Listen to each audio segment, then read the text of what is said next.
Soy Álvaro de Bazán y Guzmán, almirante y marqués de Santa Cruz. Nacido en Granada, España, en 1526. Soy el hijo primogénito del armador y general del mar Álvaro de Bazán el Viejo, y de Ana de Guzmán, hija del conde de Teba y marqués de Ardales. Nací entre las grandes casas granadinas que construyó mi abuelo Álvaro, conquistador de Fiñana y general en la conquista de Granada al servicio de los reyes católicos. Descendía de Íñigo López, sexto señor de Vizcaya, perteneciente al antiguo linaje navarro de los señores del Valle del Baztán, que había prestado señalados servicios a los reyes de Navarra y de Castilla durante la Reconquista. Mi padre, Álvaro de Bazán el Viejo, había protagonizado la transición familiar de señor de mesnada a marino de guerra, habiendo sido nombrado capitán general de las galeras de España y la costa de Granada, al quedar vacante el cargo por muerte de Juan de Velasco, hermano del condestable de Castilla, meses antes de mi nacimiento. Cuando tenía 2 años de edad el emperador Carlos V me concedió el hábito de Santiago, en atención a los servicios prestados por mi familia. Poco después fui armado caballero en Guadix en 1530. Se hizo cargo de mi educación Pedro González de Simancas, quien me instruyó en el uso de las armas y me proporcionó una instrucción muy esmerada, lo que me permitió valorar a artistas, poetas y humanistas, de los que, llegado el tiempo, me convertiría en mecenas.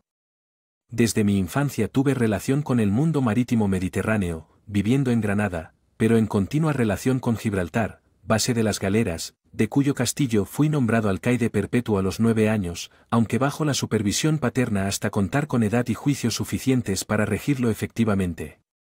Como consecuencia del incumplimiento de una orden imperial de dirigirse a Génova, mi padre, que había acompañado al emperador Carlos en la jornada de Túnez, fue cesado en el mando y nos desplazamos al mar Cantábrico.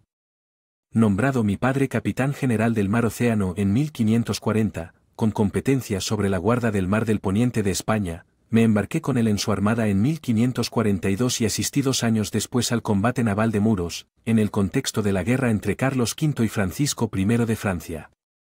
Tras el saqueo por parte de una armada francesa de las localidades de La G, Corcubión y Finisterre, la derrotamos apresando 23 naves enemigas y causando 3000 bajas a los franceses.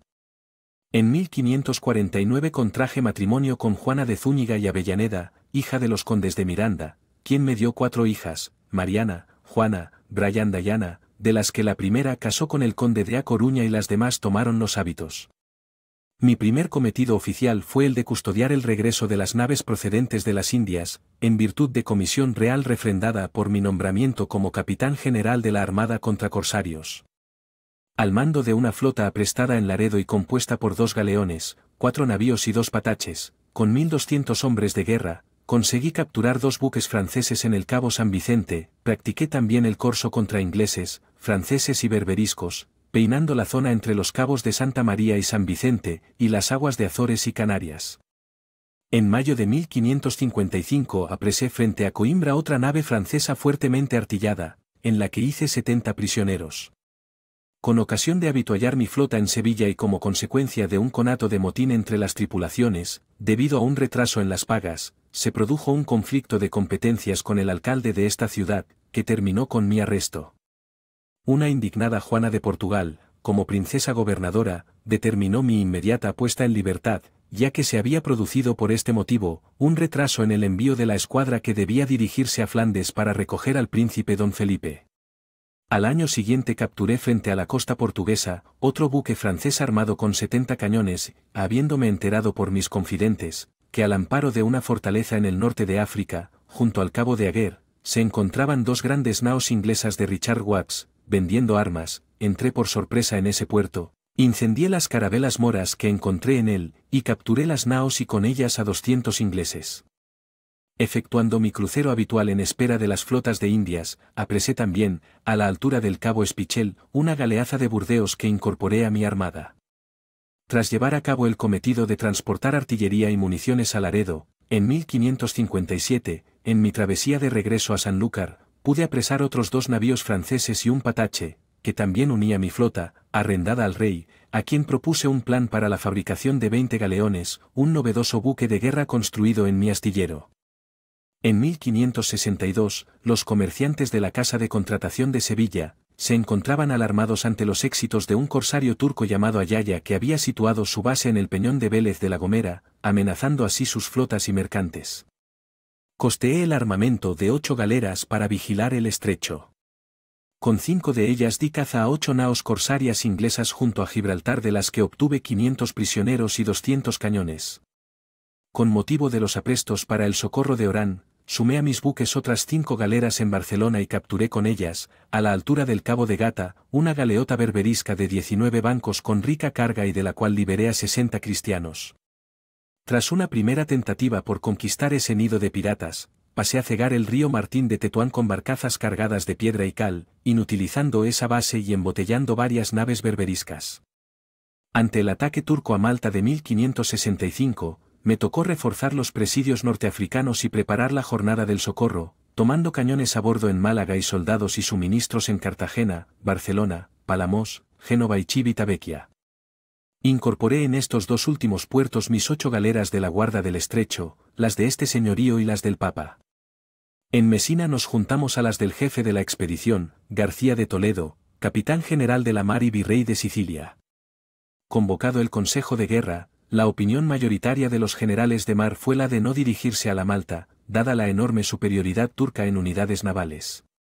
El Consejo de los Pilotos también fue contrario, pero Toledo optó por adoptar el osado plan que yo mismo le presenté, reducir la escuadra a unas 60 de las mejores galeras, armarlas y guarnecerlas con todo lo mejor de las demás, embarcando 150 soldados de infantería de marina en cada una, para realizar una operación anfibia, lo que supondría 9.000 hombres de desembarco, con los que atravesar rápidamente el canal desde la isla de Gozo.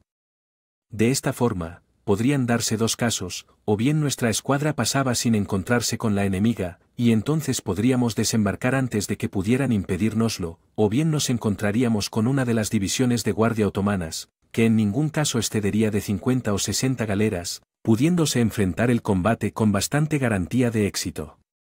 El primero de los supuestos se produjo, y al amanecer del día 7, nuestra fuerza desembarcó en poco más de hora y media en el puerto de Marsa Musqueto, provocando el pánico y la retirada de los asediadores.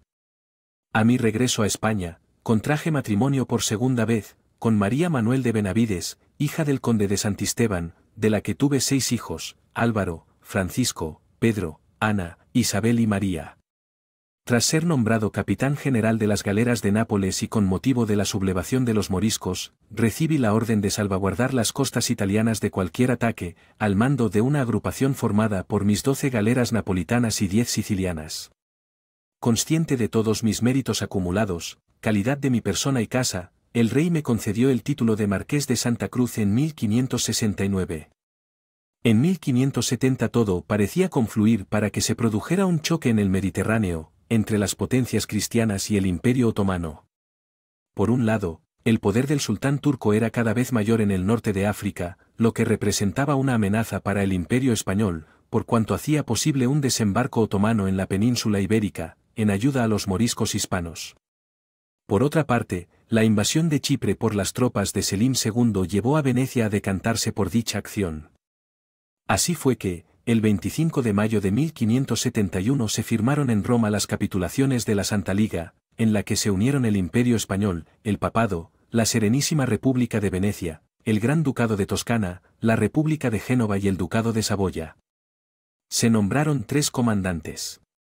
Por el Papado, Marco Antonio Colonna, por Venecia a Sebastián Veniero y por el Imperio Español a don Juan de Austria, quien ostentó el mando militar supremo de la Santa Liga. La flota reunida por la Santa Liga estaba compuesta por 207 galeras, 6 galeazas y 76 buques ligeros.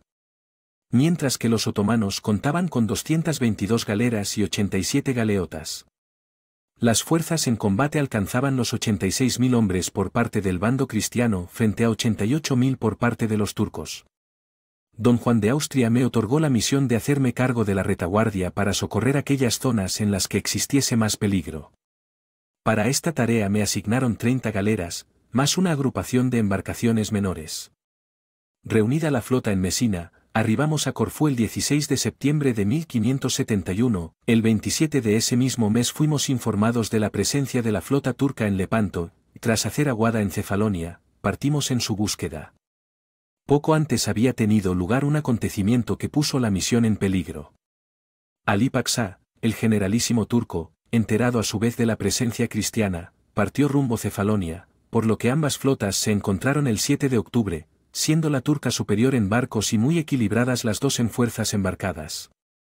De nuevo se me consultó si se debía luchar o esperar acontecimientos en un puerto resguardado, y se aceptó mi propuesta de presentar combate de inmediato, para lo que ambas escuadras adoptaron una formación similar de combate en águila, con alas, centro y reserva.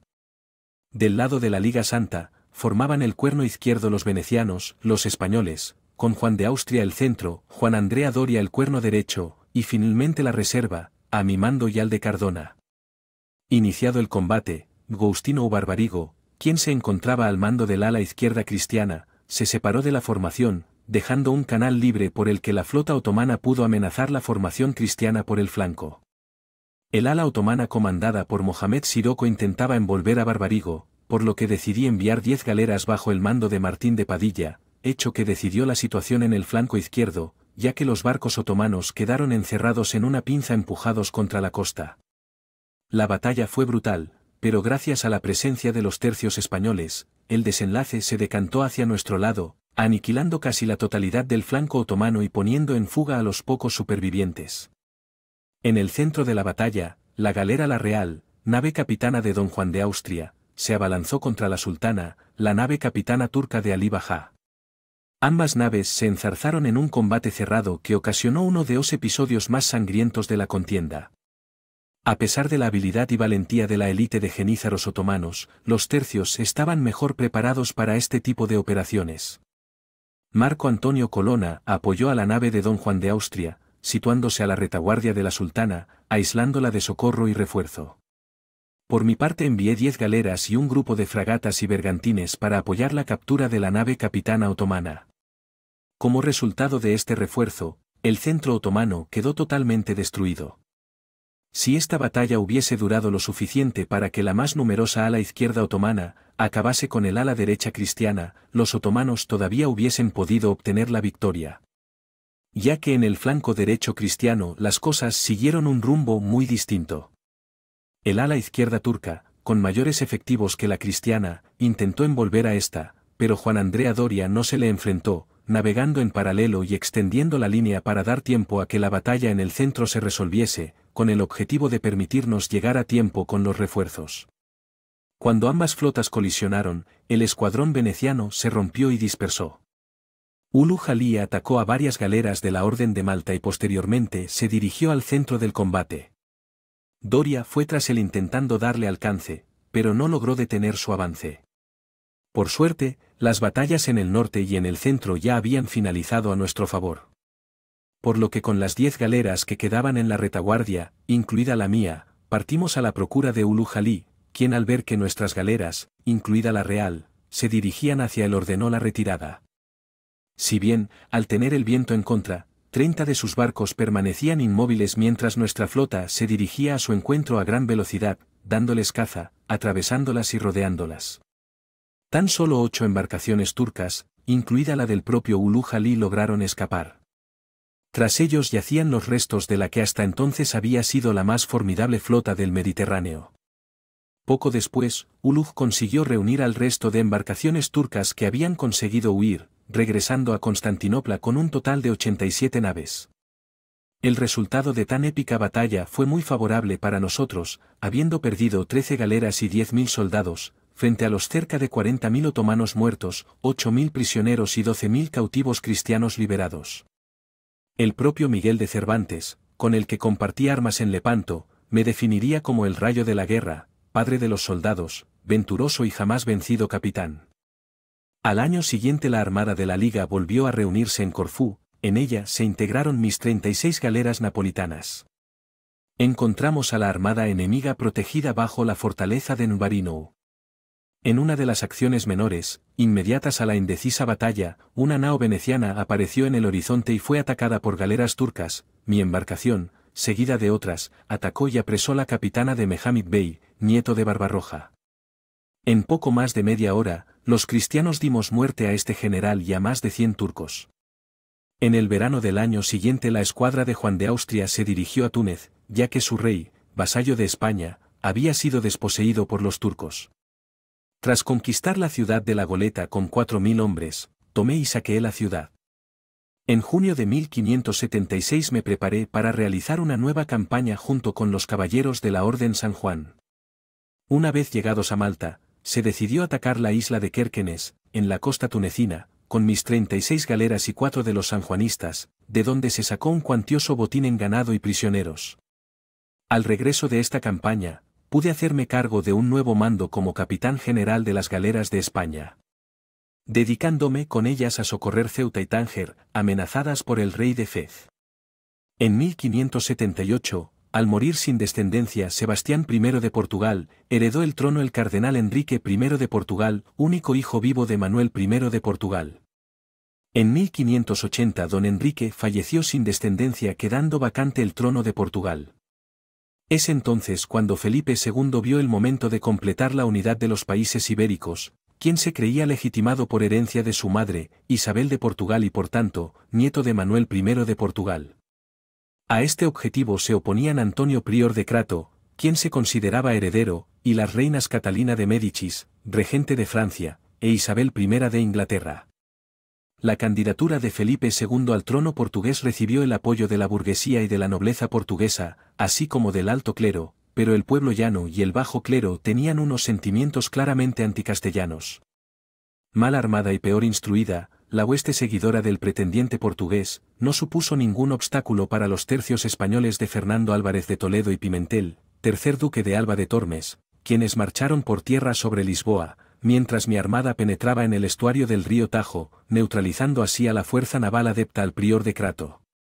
En 1581 Felipe II entró triunfante en Lisboa y fue proclamado rey de Portugal en las Cortes de Tomar. Todos los territorios portugueses acataron el nombramiento de Felipe como rey de Portugal a excepción de una estratégica isla en el archipiélago de las Islas Azores, la isla Tersare. Esta isla tenía un gran valor estratégico porque podía convertirse en un nido de piratas, y porque debido al régimen de vientos del Atlántico, hacía que todos los buques españoles y portugueses que realizaban la ruta de las Indias, tuviesen que pasar por las Azores. Por su parte, Francia e Inglaterra enviaron altas sumas de dinero, tropas y navíos, para apoyar la causa de don Antonio, pero oficialmente no actuaban por cuenta de sus países, sino por cuenta propia, para evitar que España les declarase la guerra. Felipe II intentó convencer al gobernador de la isla Tersare de que aceptase su soberanía, pero este se negó, entre otros motivos, por la llegada de una pequeña escuadra francesa con 500 hombres de armas y cartas acreditadas por el pretendiente portugués, prometiendo la llegada de una poderosa escuadra y tropas, al mando del condottiero Felipe Strozzi. Frente a esta negativa, Felipe II me encargó la toma de dichas islas. Mi flota apareció ante la isla de San Miguel e inmediatamente avistamos la escuadra francesa que había acudido en socorro del pretendiente portugués. A pesar de que era más poderosa y contaba con 30 naves de gran porte, decidí atacarla sin esperar el refuerzo de la flota andaluza que aguardaba. Este primer encuentro se redujo a una escaramuza, pero al mediodía del día siguiente se entabló el combate. Fraccionada la escuadra francesa en 2 divisiones, la resistencia del galeón San Mateo, al mando de Lope de Figueroa, entretuvo a una de ellas, permitiéndome poner en fuga a la otra mientras nuestra reserva forzaba vela para socorrer al San Mateo, lo que ocasionó que el combate se centrase en torno a la nave capitana francesa. El rápido regreso de mi embarcación impidió que otras naves enemigas auxiliasen a su buque insignia, acabando por rendirse y provocando la desbandada general con pérdida de 10 grandes naves frente a ninguna española. Transcurrido un año, los portugueses pudieron obtener refuerzos, llegando a disponer de 9.000 hombres, si bien hubieron de rendirse tras nuestro desembarco y primeros combates. Una vez dominadas las islas de Fayal, San Jorge y El Pico, regresé a España seguido de toda la armada engalanada, haciendo lamer el agua a las 46 insignias apresadas. Pocos días después, Felipe II me haría ir a su corte para convertirme en grande de España y capitán general del Mar Océano y del Reino de Portugal. Pese a esta victoria, Isabel I de Inglaterra continuó con su política agresiva, con la idea de enviar una expedición al mando del corsario Francis Drake, con destino Portugal o América. Con el objetivo de anticiparnos, convencí a Felipe II para que me permitiera organizar la invasión de aquel país, para lo cual preparé un plan que, por la diversidad y complejidad que suponía, así como por la necesidad de salir a proteger con mi armada, las flotas provenientes de las Indias, hube de retrasar, para disgusto y desesperación del monarca. Dispuse una escuadra de 40 navíos, con más de 2000 hombres de mar y 3000 soldados. Estas medidas fueron incrementadas con el arresto de naves de Inglaterra, Alemania y otros países que se encontraban en puertos españoles. Al finalizar el sitio de Amberes por parte de Alejandro Farnesio, toda la fachada atlántica hasta Dinamarca, podía convertirse en hostil para Inglaterra, por lo que Isabel envió más ayuda a las fuerzas rebeldes de los Países Bajos. Ante la hostilidad inglesa, Felipe II decidió iniciar los preparativos para intervenir en Inglaterra. El 26 de enero de 1586 se me ordenó preparar una escuadra para proteger Galicia, Portugal y Vizcaya del acoso corsario. La incursión de Drake en Cádiz y otros contratiempos, retrasaron la formación de la armada. Cuando ya estaba todo bien dispuesto, una epidemia de tifus exantemático volvió a retrasar la salida de la mayor flota que habría de cruzar hasta entonces el océano. Dicha epidemia acabó con mi vida, evitando llevar a cabo tan magna empresa que con tanto esmero había diseñado.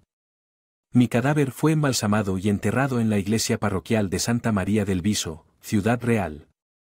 En 1643 mis restos se trasladaron al convento de San Francisco y en 1988 fueron trasladados a la capilla del palacio que actualmente alberga el archivo histórico de la Armada, que lleva mi nombre.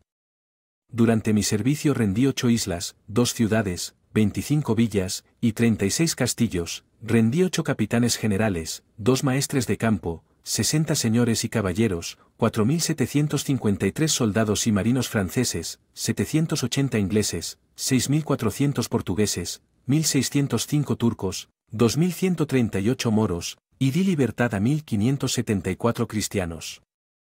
Rendí 44 galeras reales, 21 galeotas, 27 bergantines, 99 navíos de alto bordo, 3 galeones y una galeaza, consiguiendo un total de 1.814 piezas de artillería. Nunca fui derrotado en batalla.